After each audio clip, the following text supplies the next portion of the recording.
Thank you for watching this video. Subscribe to my channel.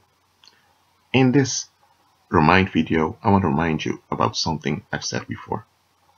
People that hold on to whatever they will, who hold on to a negative will, they will become a ticking time bomb.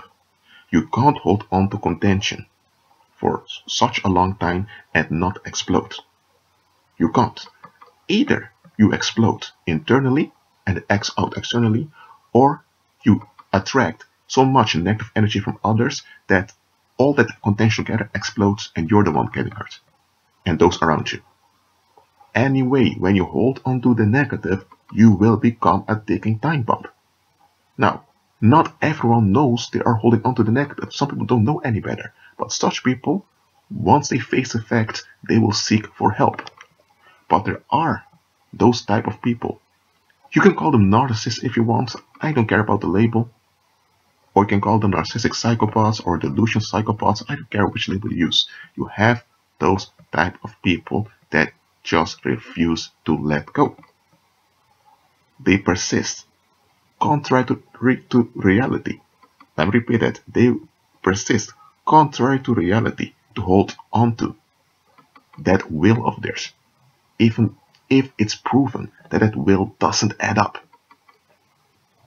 Let me tell you about such people. They are delusional cowards. That is what they are.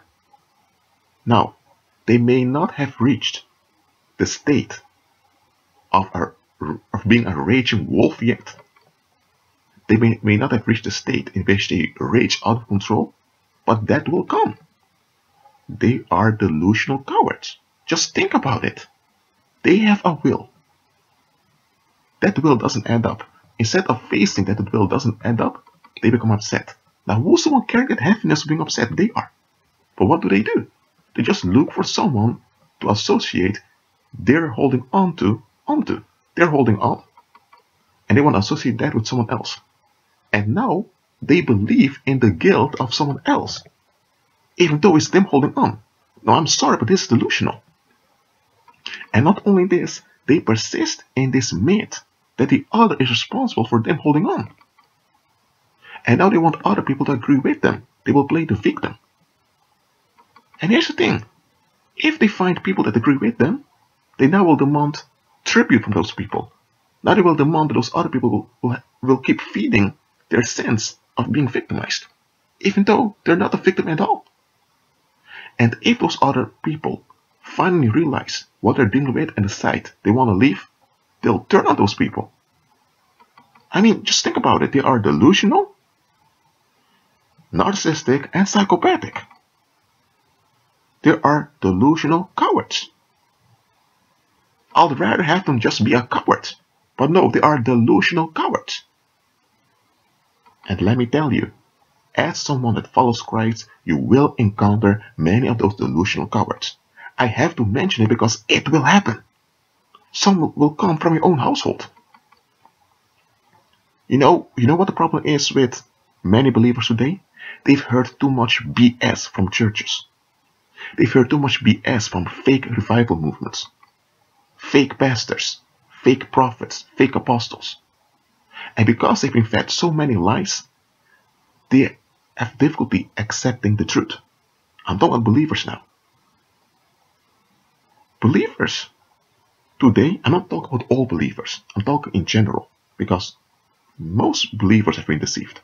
Most believers today have this idea that when you do the will of God, that things will be smooth and easily, and people just magically cooperate with you. That is not true. Even people in the world who behave as the world expects don't get this. People in the world that comply with the world don't have this smooth cooperation of others and smooth outwork of circumstances.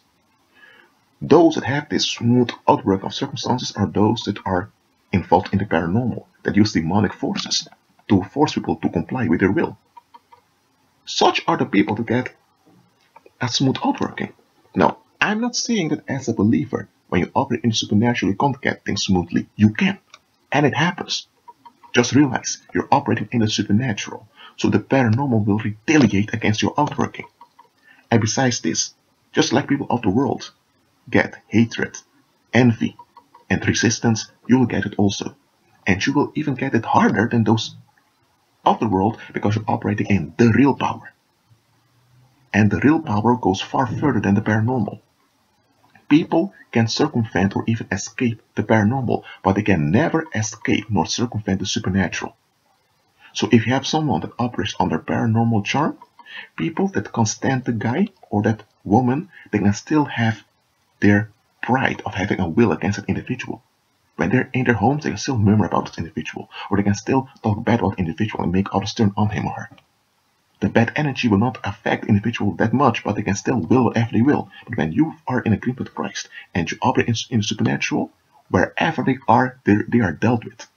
There's sense and consequences, so they cannot escape nor circumvent the supernatural. So when you operate in supernatural, they will come with full force after you once they are frustrated.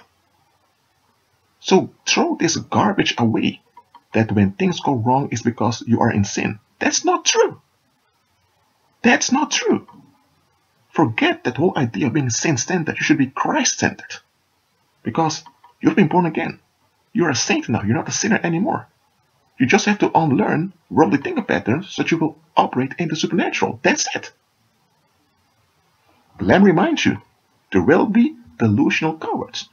Cowards are bad enough, but you have delusional cowards also. But fear not, you will overrule them and overcome them in Christ Jesus. Be at peace.